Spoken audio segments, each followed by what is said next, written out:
tristes en esta tarde. Pero como veremos, hay dos tristezas. Cuando hablamos de emociones, todos nos emocionamos de diferente manera. Hay algunos que se emocionan con mayor facilidad. Hay quienes son de lágrima fácil. Yo no soy de esas personas, me cuesta mucho llorar. Realmente tiene que haber ocasiones muy especiales en las cuales derrame una lágrima. Recuerdo, por ejemplo, llorar al ver mis hijos nacer, de emoción, y estar en el nacimiento de los 4.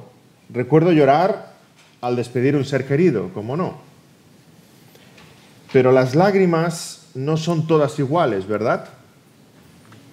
Y no me refiero a que unas sean dulces, otras saladas. Son diferentes según el contexto, y las lágrimas anuncian cosas diferentes.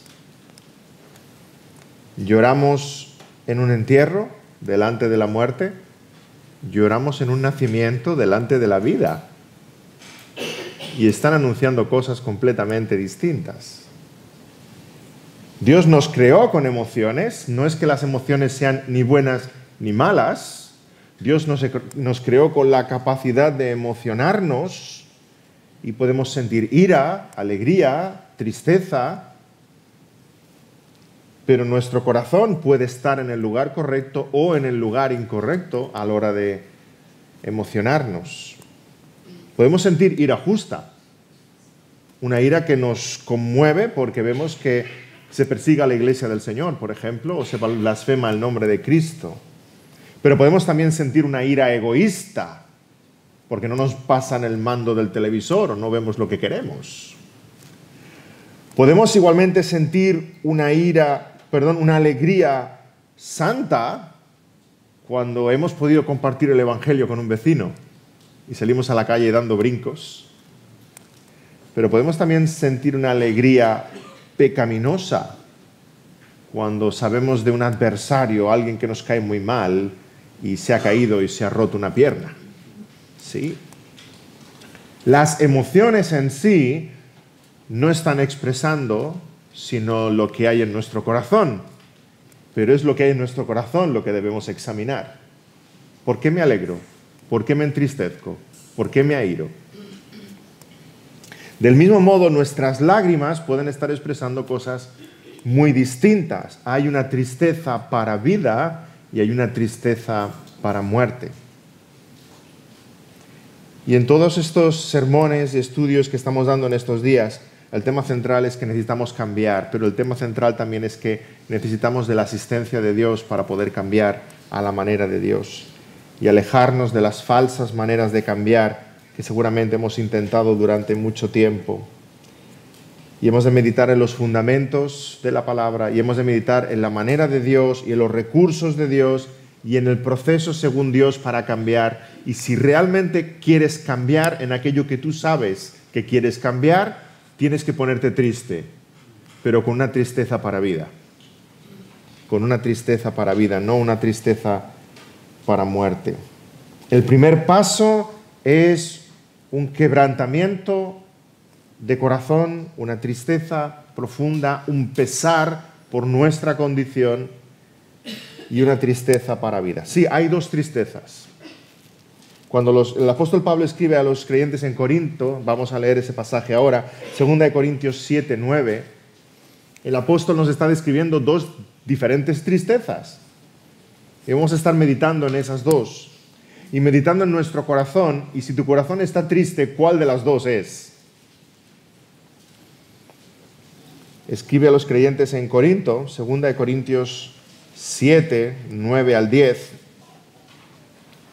Sabemos que en la primera carta el apóstol Pablo les amonesta y ahora está expresando en esta segunda carta el apóstol su gozo al ver que se han entristecido, pero con una tristeza santa, una tristeza para vida. 2 Corintios 7, 9 dice la palabra del Señor: ahora me gozo, no porque hayáis sido contristados, sino porque fuisteis contristados para arrepentimiento, porque habéis sido contristados según Dios, para que ninguna pérdida padecieseis por nuestra parte, porque la tristeza que es según Dios produce arrepentimiento para salvación. de que no hay que arrepentirse, pero la tristeza del mundo produce muerte. Hermanos, hay dos tristezas, una tristeza según Dios y una tristeza del mundo. Una tristeza que produce salvación, produce vida, y una tristeza que produce muerte. Puede que la expresión de nuestro rostro sea la misma. Caen lágrimas, se enrojecen los ojos, pero el corazón no es el mismo. Lo que encierra nuestro corazón no es lo mismo. En primer lugar, Pablo está describiendo una tristeza según Dios. Los corintios fueron contristados según Dios.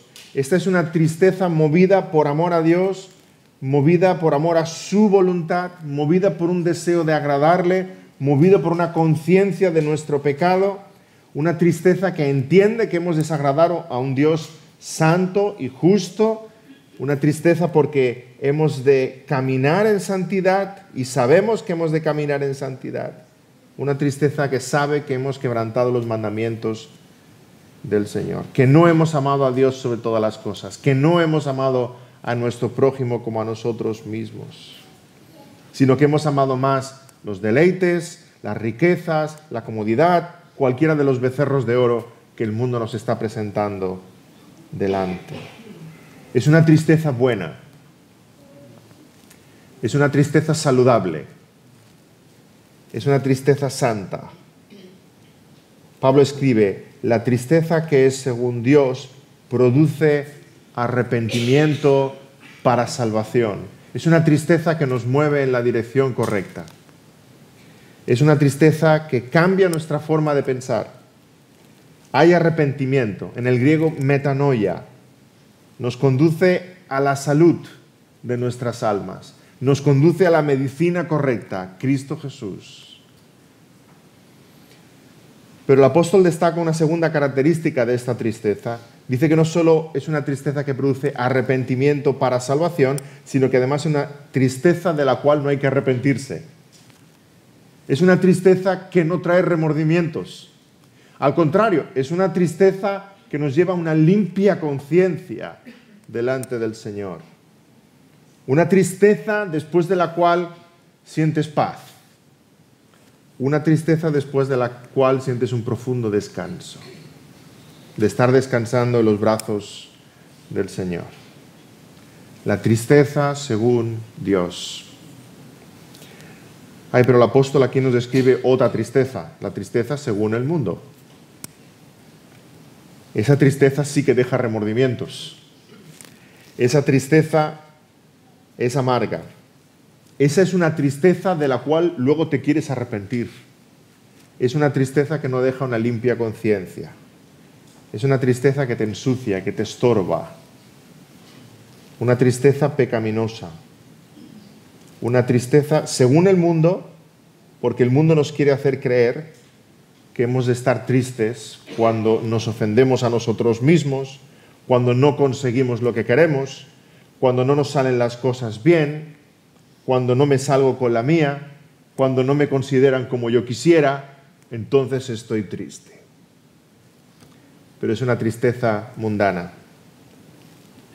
Es la tristeza del estudiante que ve que a su compañero le va mejor que a él. Y está triste. Es la tristeza del marido infiel que ha sido sorprendido. Y llora. Es la tristeza de aquel que no se puede salir con la suya. Es la tristeza del que siente vergüenza. Pero esa no es una tristeza santa. Es una tristeza que nos lleva a muerte, como dice el pasaje. Muerte en un sentido cotidiano, porque destruye lo que nos rodea, y muerte también en un sentido eterno. La tristeza, según el mundo, es una tristeza egoísta. Es una tristeza egocéntrica. Es una tristeza que nos lleva a preguntarnos, ¿por qué a mí? ¿Por qué yo no tengo aquello? ¿Por qué hago lo que hago? ¿Por qué no cambio? ¿Por qué he de vivir así?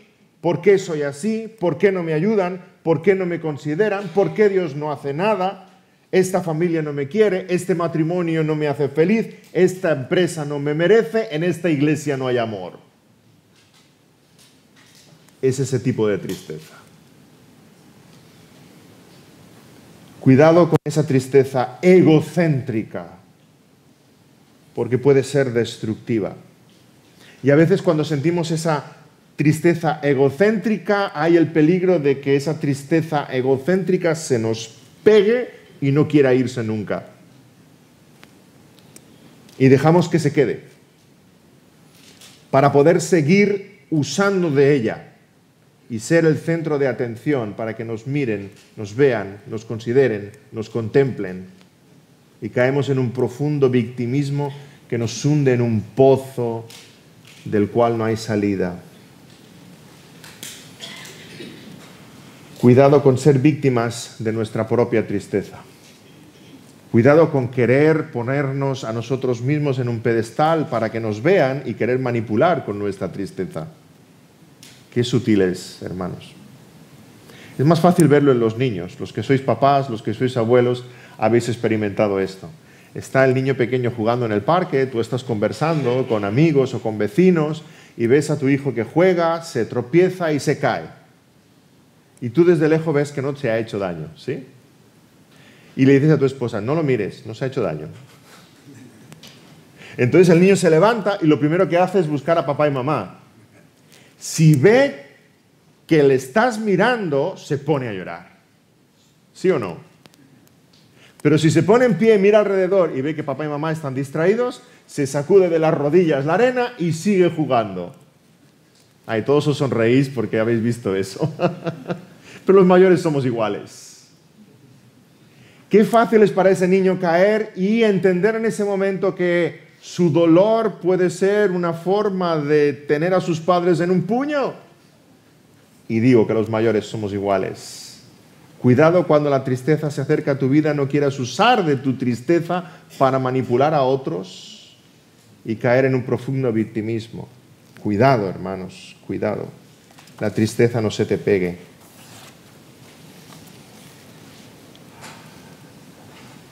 ¿Qué diferencia entre una tristeza santa que nos hace correr a los pies de Cristo y una tristeza pecaminosa que nos hunde en un pozo de desesperación?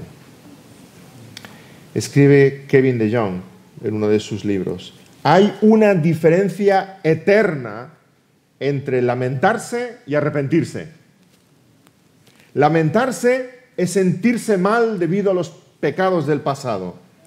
Arrepentirse es alejarse de los pecados del pasado. El lamento mira a las circunstancias propias. El arrepentimiento mira hacia Dios. Qué cierto. Hay dos tristezas. Como aquella tristeza, aquellas lágrimas delante del nacimiento o aquellas lágrimas delante de la muerte. Hermanos, la tristeza de Judas y la tristeza de Pedro. Judas traicionó al Señor, sí, y tanto. ¿Y qué hizo?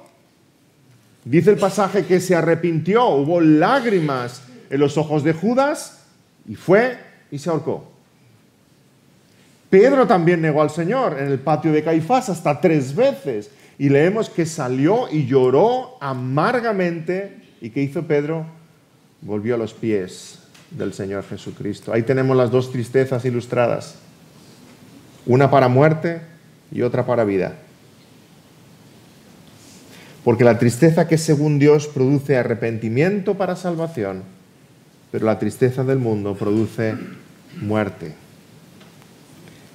Pregúntate, querido hermano, querida hermana, ¿cuál de las dos tristezas hay en tu vida? Queremos cambiar, sabemos que hemos de cambiar. Llega tristeza a nuestro corazón porque no estamos obedeciendo al Señor, no estamos caminando en santidad como debiéramos crecer. ¿Cuál de las dos tristezas viene a tu vida? Quiere el Señor que sea esa tristeza según Dios.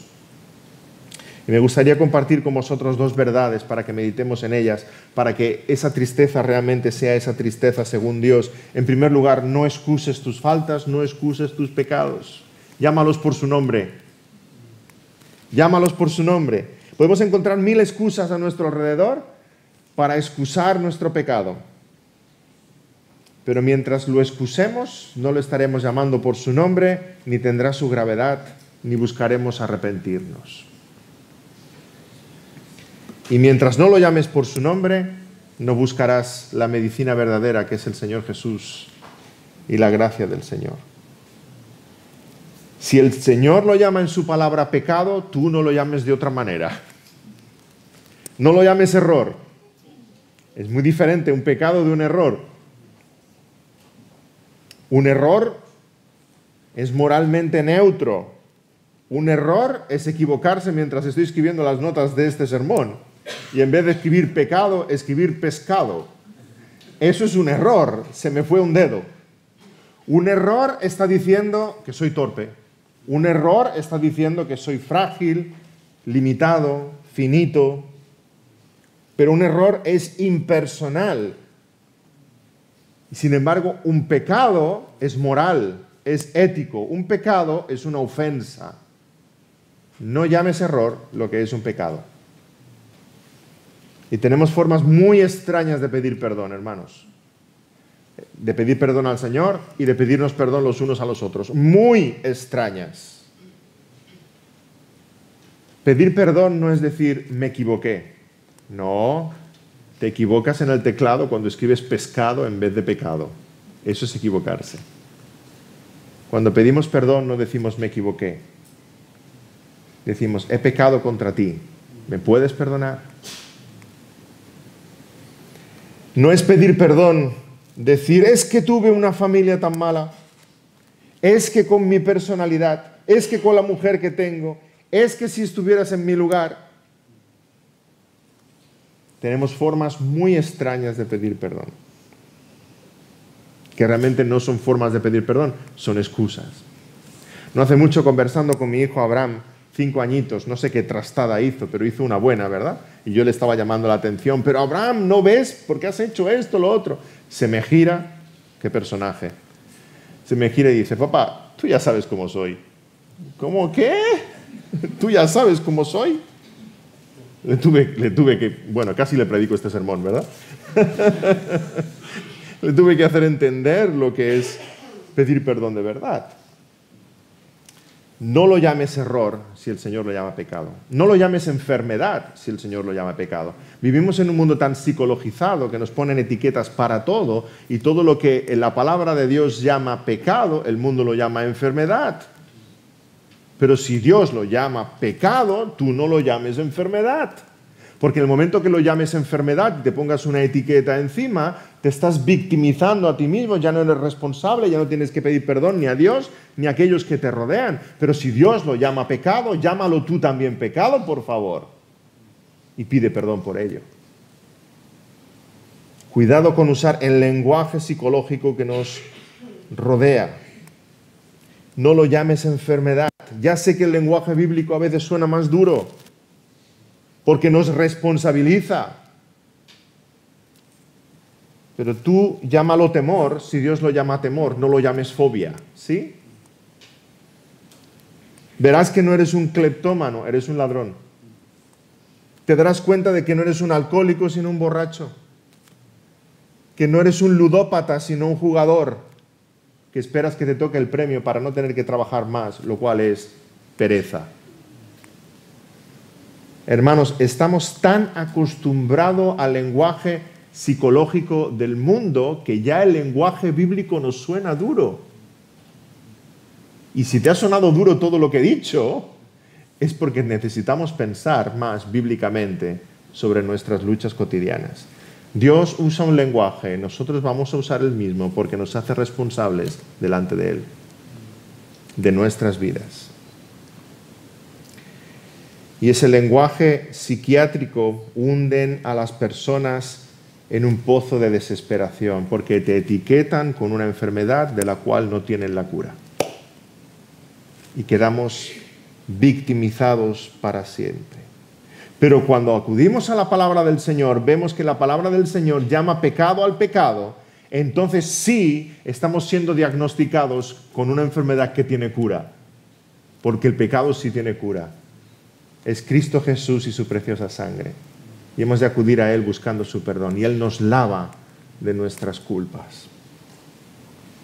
El arrepentimiento sincero trae un cambio auténtico en nuestros corazones y conduce nuestros pasos hacia Cristo para recibir su perdón, para recibir su gracia que transforma. Y no hablamos de pecado porque seamos morbosos, porque nos gusta hablar de pecado, pero es que hablamos de pecado porque necesitamos llamar a la enfermedad por su nombre para saber dónde está la medicina. Hablamos de pecado porque no podemos acudir a Cristo si no nos sentimos enfermos. El Señor lo dijo claro, son los enfermos los que tienen necesidad de médico. Espero que te sientas enfermo con el pecado para acudir al Señor Jesús. Llama a los pecados por su nombre y correrás a los pies de la cruz. Y en segundo lugar, arrepiéntete. El pecado sí tiene cura. En la gracia del Señor está la cura para nuestras almas.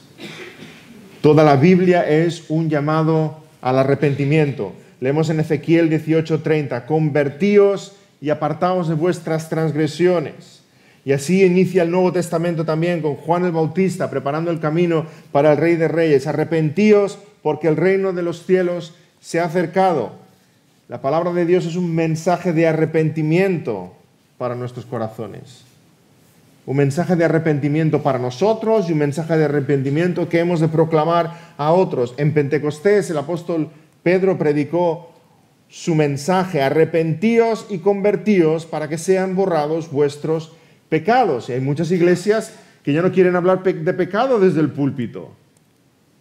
Pero ¿cómo esperamos que la gente vaya a Cristo si no sienten su necesidad de perdón?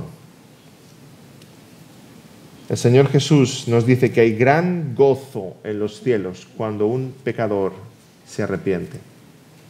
Lucas 15:7. Os digo que así habrá más gozo en el cielo por un pecador que se arrepiente que por 99 justos que no necesitan de arrepentimiento. Tal vez estés pensando, David, estás hablando de arrepentimiento. Perdón que bebo.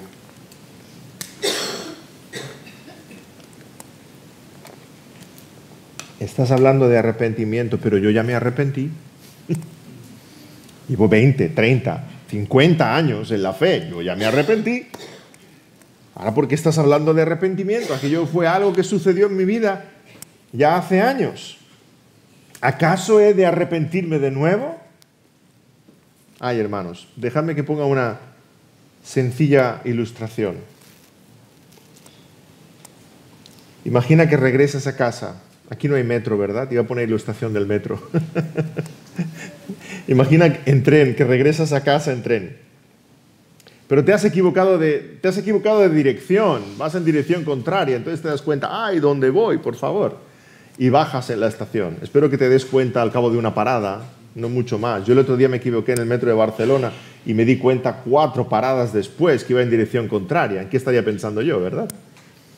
Pero espero que te des cuenta rápido de que vas en dirección contraria y decidas bajar del tren. Imagina que te das cuenta, voy en dirección contraria, y bajas del tren y te quedas allí de pie en el andén. Entonces pasa por ahí un amigo tuyo y te pregunta, ¿qué haces aquí? Y tú le dices, hombre, menos mal que bajé del tren.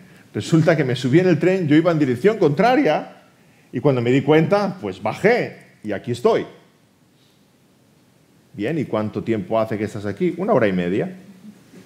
¿Y qué haces aquí esperando 1 hora y media? Bueno, peor sería continuar dentro del tren, ¿no? Sí, claro, peor sería continuar dentro del tren, pero ¿no quieres ir a tu casa? Sí, pues tienes que ir al otro andén.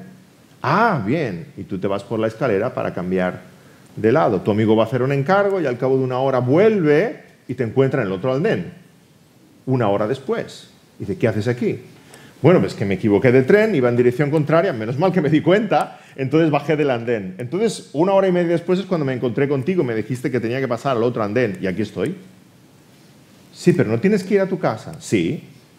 ¿Y llevas 1 hora aquí de pie? Sí. Mira, el próximo tren que pase tienes que subir, entonces ya tu amigo te da todas las instrucciones, ¿verdad? Tu parada es, mira, te lo apunto en un papelito, tu parada es esta, tienes que bajar, subir arriba a la calle, tienes que ir a tu calle, que es el número tal, primero, primera, saludas a tu esposa, le dices, hola cariño, aquí estoy, 8 horas después, pero al fin has llegado a casa. ¿Lo entiendes? Sí, lo entiendo. Un ejemplo tonto, típico de una película de los hermanos Marx, ya lo sé.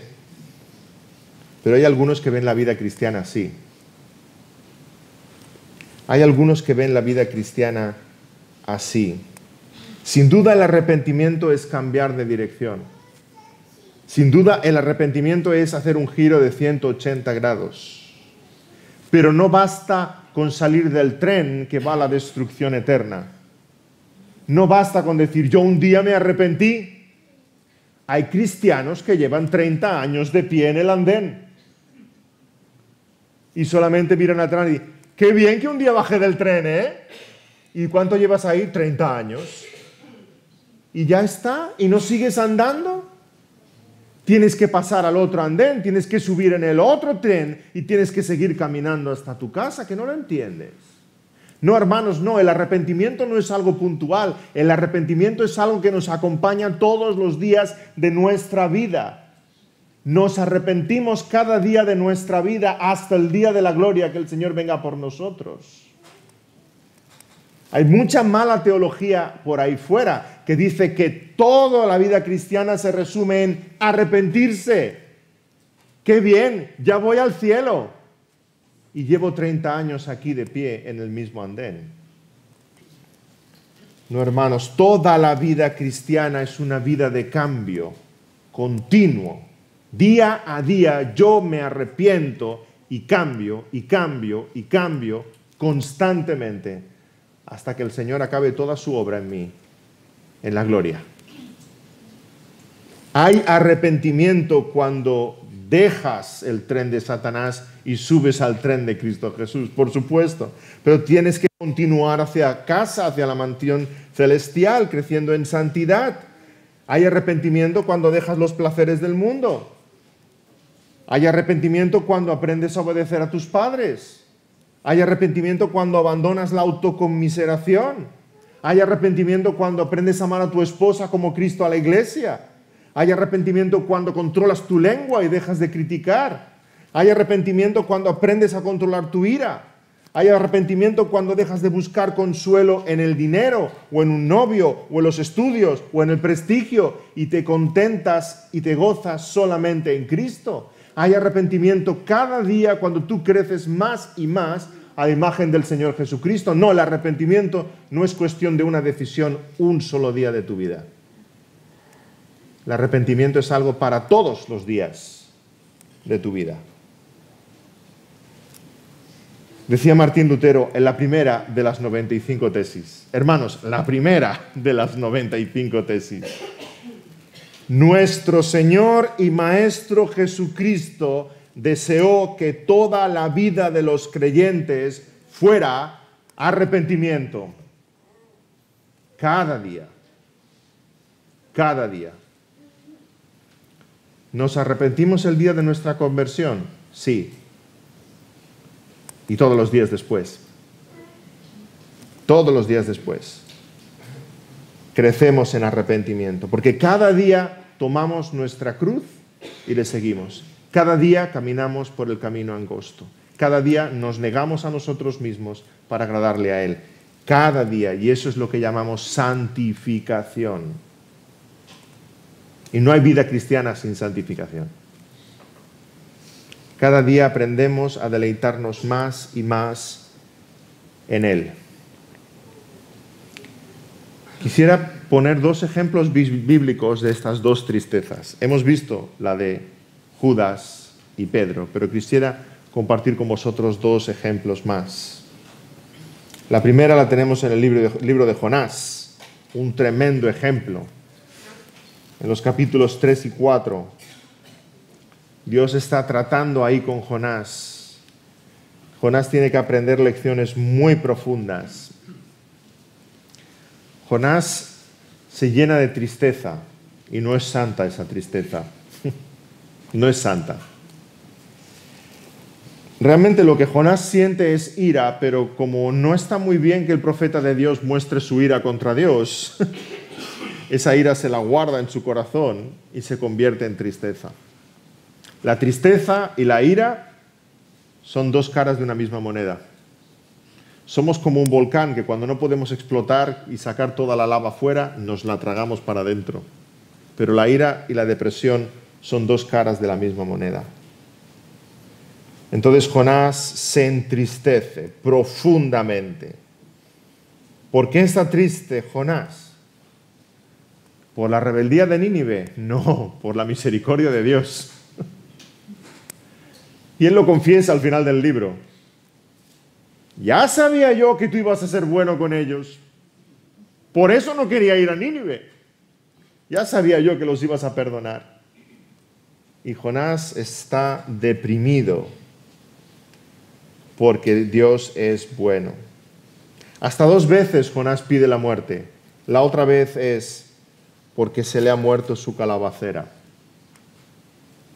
Leemos Jonás y nos reímos, nos parece chistoso, pero tú y yo somos Jonás. Tú y yo somos Jonás en esta historia. Para nosotros la calabacera es cualquier bendición que Dios pueda traer a nuestra vida. El Señor la da, el Señor la quita y entonces decimos, me quiero morir si no la tengo. O el Señor nos da la calabacera y la idolatramos, nos abrazamos a ella, ¿verdad? Como si no hubiera nada más en el mundo. Nuestra calabacera. Cualquier bendición a vida o por haber, hacemos un ídolo de ella y sin ella nos queremos morir. Nos queremos morir. La tristeza del mundo viene a tu vida cuando amas más la calabacera que a Dios. Cuando amas más la calabacera que a los ninivitas. Cuando amas más la calabacera que los 2 mandamientos que hemos de cumplir. Amar a Dios sobre todas las cosas y a tu prójimo como a ti mismo. Todos nuestros problemas vienen por mirar más la calabacera que a Dios. Y entonces sufrimos de ansiedad. ¿Y si mañana no tengo la calabacera? ¿Y si mañana la calabacera no me da sombra? ¿Y si alguien me roba la calabacera? Entonces sufrimos de obsesión. Voy a regar otra vez la calabacera. Quiero que crezca la calabacera. Sufrimos de paranoia. Aquellos quieren robarme la calabacera. Todo el mundo está mirando mi calabacera. Sufrimos de adicción. Yo no salgo de debajo de mi calabacera. Nadie me va a sacar de debajo de mi calabacera. Sufrimos de depresión. Me muero si se muere mi calabacera. Chistoso porque hablamos de una calabacera, pero podríamos hablar de cualquier otra cosa de esta vida. Todos nuestros problemas vienen porque amamos más la calabacera que al Dios que nos la regaló y que aquellos a los cuales tenemos que anunciar las buenas nuevas del Evangelio. Sí, la historia de Jonás es chistosa, pero es que somos tú y yo los que estamos ahí. Esa tristeza de Jonás es la que no deberíamos tener.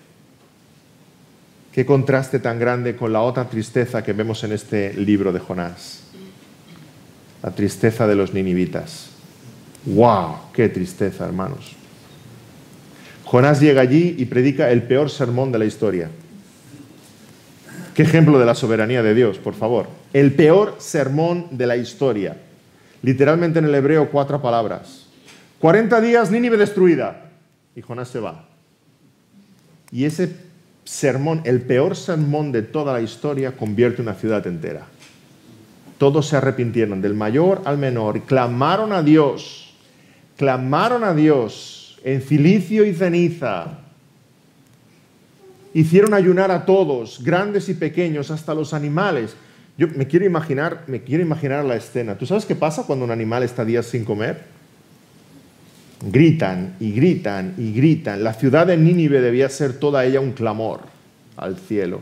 Los viajeros debían estar un día de camino y ya debían escuchar la ciudad ¡guau! Bramando, clamando a Dios en arrepentimiento por sus pecados. El contraste es tremendo. Jonás es un libro de emociones muy fuertes. Jonás está ahí triste que dice, me quiero morir porque no tengo mi calabacera. Y allí están los ninivitas clamando al cielo por arrepentimiento al Dios Santo. Esa es la tristeza que queremos, hermanos. La de los ninivitas. No la tristeza egoísta de Satanás. Perdón, de Jonás. Dice Jonás 3:8. Clamen a Dios fuertemente y conviértanse cada uno de su mal camino, de la rapiña que hay en sus manos. Aquí vemos las dos tristezas de una forma muy gráfica. La tristeza egocéntrica de Jonás y la tristeza sincera de los ninivitas para vida.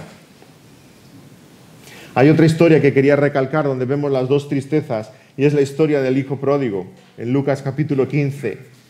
Tremendo, poderoso ejemplo, una radiografía de lo que es el verdadero arrepentimiento. En esa parábola sabemos que el hijo pródigo le pide a su padre la parte de la herencia que básicamente es: papá, para mí tú has muerto, dame el dinero. Y se va y se lo gasta con amigotes, viviendo la mala vida en una tierra lejana, gastándola de forma desordenada, y cuando se queda sin dinero se ve abandonado por sus amigotes, evidentemente, y viene a trabajar en el peor de los trabajos para un judío, en una pocilga. Y ni siquiera puede comer las algarrobas de los cerdos. Y entonces ahí vuelve en sí, metanoia, arrepentimiento. Y decide pedirle perdón a su padre. Y en el relato tenemos los pasos del verdadero arrepentimiento que debiéramos ver en nuestros corazones, cada uno de nosotros. Primero arrepentimiento, volviendo en sí. Lucas 15, 17. Se dio cuenta de que tenía la casa del padre y el padre le iba a recibir con brazos abiertos y no quería estar donde estaba, quería estar en la casa del padre, quiso ir a pedirle perdón, quería cambiar. Pero primero ha de haber un cambio interior. Volvió en sí, un cambio de mente. Porque el verdadero arrepentimiento se da desde dentro hacia afuera. En primer lugar, pídele perdón al Señor. Y pídele que te saque de la ceguera de tu pecado. Y pídele que te saque de la pocilga donde estás. Y pídele volver a estar en su presencia. Y hasta que no llegue ese arrepentimiento sincero, no hay cambio. Necesitamos volver en sí. El siguiente paso son las emociones. Cuando volvemos en sí, evidentemente hay una tristeza, pero hay una tristeza de vida porque nos acerca al Padre Celestial. El hijo pródigo exclama: no soy digno de ser llamado tu hijo. Está abatido, avergonzado, humillado. Así quiere el Señor que nos acerquemos a Él. Dice el Señor: al corazón contrito y humillado no despreciarás tú, oh Dios. Luego hay una confesión sincera. El rey David también escribió un precioso salmo después de haber pecado con Betsabé.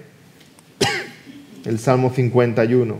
Porque yo reconozco mis rebeliones y mi pecado está siempre delante de mí. Contra ti solo he pecado y he hecho lo malo delante de tus ojos. Qué claro es el salmista.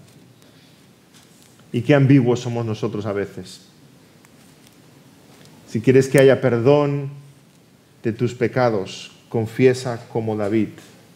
Si quieres que haya perdón entre nosotros, confiesa como David. No es una confesión decir lo siento. ¿Lo siento qué? ¿Qué es lo que sientes? ¿No haber hecho más daño? ¿Eso es lo que sientes? No es pedir perdón, decir no era mi intención. O la más patética de todas las excusas: siento que te hayas ofendido.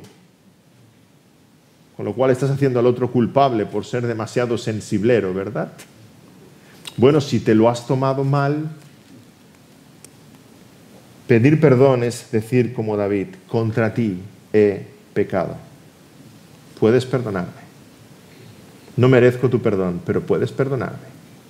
Y el perdón es dar gracia. Es decir, no te lo tengo en cuenta. Dios me ha perdonado mucho más a mí. Sí, te perdono. Confesar es decir lo mismo. En el griego homologeo. Decir: Señor, lo que tú dices de mí es verdad. Yo confieso que es cierto. Señor, todo lo que tú dices es cierto. El hijo pródigo se acerca al padre y dice: Padre, he pecado contra el cielo y contra ti. Y vemos un sincero arrepentimiento cuando no ponemos excusas. Cuando somos capaces de decir, te he hecho daño, te he ofendido, ¿me puedes perdonar? He hecho mal, he pecado contra ti, ¿me puedes perdonar? Si pecas contra Dios, pide perdón a Dios, recibe el perdón de Dios.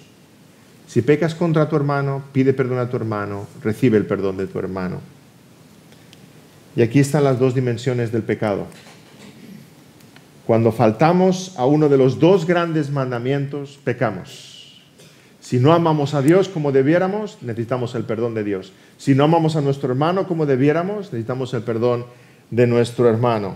Y aquí está uno de los grandes mitos que ha conseguido la psicología meter en nuestras iglesias, que existe tal cosa como perdonarse a uno mismo. ¿Y eso qué es? No existe tal cosa como perdonarse a uno mismo. Si lo encuentras en la Biblia, me has convencido. La doble dimensión del pecado es: he pecado contra el cielo y contra ti, como dice el hijo pródigo. Perdonarse a uno mismo no es más que autoidolatría, porque Dios es capaz de perdonarte, tu hermano es capaz de perdonarte, pero tú te has puesto a ti mismo en un trono tan excelso que aunque todo el mundo te perdone, tú no te perdonas. Te crees Dios.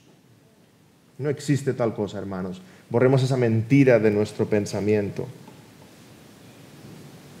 Perdonarse a uno mismo no es más que orgullo y soberbia, y creerse que tú eres más grande que todos los mandamientos de Dios juntos. El verdadero perdón nos mueve al arrepentimiento, nos mueve a una tristeza santa, nos mueve a una confesión sincera y nos lleva a frutos de arrepentimiento. ¿Cómo sabemos si ha habido verdadero arrepentimiento? Porque hay frutos de arrepentimiento. No sabemos qué es lo que sucede en el corazón, pero empezamos a ver cambios reales en la vida de la persona. Así como dijo Juan el Bautista en Lucas 3:8, predicaba diciendo, arrepentíos. Y también decía, haced pues frutos dignos de arrepentimiento. Si el arrepentimiento es auténtico, habrá frutos de ese arrepentimiento, evidentes a todos. Fijémonos en el hijo pródigo. El hijo pródigo está en esa pocilga y está pensando lo que va a hacer. Iré a mi padre y le diré. Pero no se queda allí en la pocilga, ¿verdad? Con esos buenos deseos. No solo piensa, iré a mi padre y le diré, sino que en efecto se pone a caminar hacia casa del padre. Y el hijo pródigo le dice, iré a mi padre y le diré. Quiere confesar su pecado al padre y quiere restituir su daño. Hazme como uno de tus jornaleros. No merezco ser llamado tu hijo. Hazme como uno de tus jornaleros. También vemos frutos de arrepentimiento en Zaqueo. Recordamos su conversión. Zaqueo era recaudador de impuestos, robaba, evidentemente, cobraba lo que había de cobrar y luego uno para los romanos y otro para mí. Uno para los romanos y otro para mí, ¿verdad? Cobraba lo que no había de cobrar. Así que al convertirse a Cristo, Zaqueo le dice al Señor, he aquí, Señor, la mitad de mis bienes doy a los pobres, si en algo he defraudado a alguno, se lo devuelvo cuadruplicado. ¿Y qué dijo Jesús? Jesús le dijo, hoy ha venido la salvación a esta casa. ¿Zaqueo fue salvo porque devolvió lo que había robado? No, porque devolvió lo que había robado, Jesús vio que verdaderamente era salvo. Esos frutos de arrepentimiento estaban mostrando que había un corazón transformado por la gracia de Dios. La restitución es una muestra de un arrepentimiento sincero. La gran pregunta es, ¿cómo vamos a restituir nuestra deuda con Dios? La parábola del hijo pródigo, todos sabemos cómo acaba. El hijo va al padre y le dice, Padre, he pecado contra el cielo y contra ti, no soy digno de ser llamado tu hijo, tenme uno como uno de tus jornaleros. Y el padre le dice, muy bien, buena idea, vas a trabajar para mí los próximos 30 años, porque para devolverme todo lo que has gastado, ¿eso es lo que dice el padre? No, eso sería legalismo y religiosidad, ¿verdad? Ahí es donde están todas las religiones, trabajando como jornaleros para ganarse el favor del Padre. Pero ahí no hay gracia. La gracia del Padre es que cuando ve a su Hijo lo reconoce. Dice, por la silueta, por la ropa, ese es mi Hijo. Y el Padre corre. La gracia del Padre está en que no le deja ni acabar. Padre, he pecado contra el cielo y ¡pah! Le pega un achuchón. Ven aquí, hijo mío. Y le besa y anuncia, matad al becerro más gordo, vamos a hacer fiesta. Mi hijo estaba muerto, ahora está vivo. No, hermanos, ahí está la gracia. La deuda de este hijo era muy grande, pero el Padre la asumió. El Padre la asumió, no tenía dinero en sus bolsillos, no tenía forma con qué pagar todo lo que había malgastado. Hizo gran fiesta para él. Aquí está el Evangelio, hermanos. Y haya en nosotros este sincero arrepentimiento que nos acerca al Padre. Este sincero arrepentimiento que nos acerca a Él. Que el apóstol Pablo pueda escribirnos a nosotros como escribió a los corintios.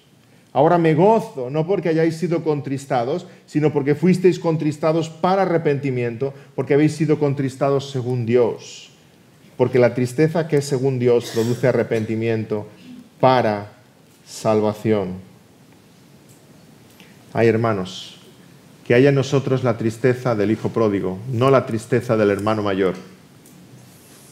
Ay, cómo podía haberse alegrado por el regreso de su hermano, ¿verdad? Y sin embargo están dentro celebrando fiesta y él cierra la puerta y se queda fuera en el patio, enojado, abatido. Ahí vemos la otra tristeza, la tristeza que no es según Dios. Acerquémonos con esa tristeza del hijo pródigo, sabiendo que nuestra vida es y debe ser una vida de arrepentimiento todos nuestros días, creciendo en santidad, sirviendo al Señor. Recordemos las bienaventuranzas que describen el caminar del cristiano. Bienaventurados los que lloran. Qué paradoja. Bienaventurados significa feliz. Felices los que lloran. ¿Cómo voy a ser feliz si lloro? Sí, con esta tristeza. Con la tristeza según Dios, con la tristeza que nos hace ver nuestra miseria y nos acerca a los pies del Señor Jesucristo. Felices los que lloran, porque lloran al ver la santidad de Dios y lloran al ver su miseria. Lloran porque quieren más de su presencia. Lloran porque luchan contra el pecado que les asedia. Lloran porque toman su cruz cada día. Lloran porque quieren ver a Cristo formado en ellos. Lloran porque están llenos de tristeza según Dios, que es para vida. Porque nos acerca a la medicina, que es Cristo Jesús. Bienaventurados los que lloran. Y el Señor dice, porque ellos recibirán consolación. Ellos recibirán consolación. Sí, el Señor nos dará la salida. El Señor enjugará toda lágrima.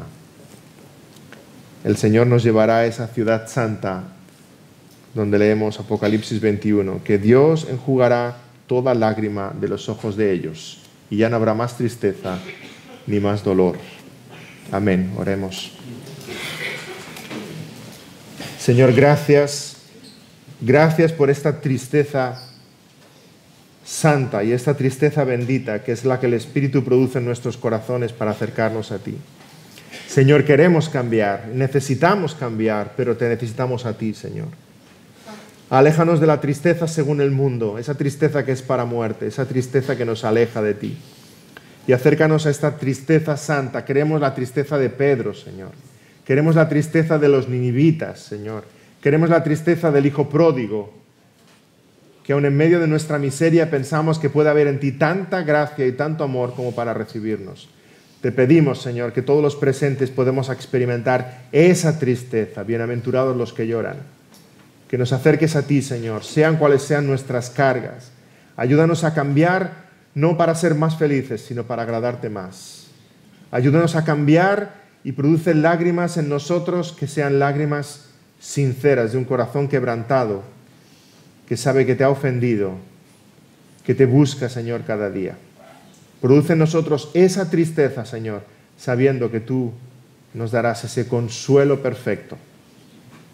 Te rogamos, Señor, que así sean nuestras vidas y que tú hagas, a pesar de nuestros dolores, en nuestra vida una obra de arte para tu gloria. En el nombre del Señor Jesús te lo pedimos.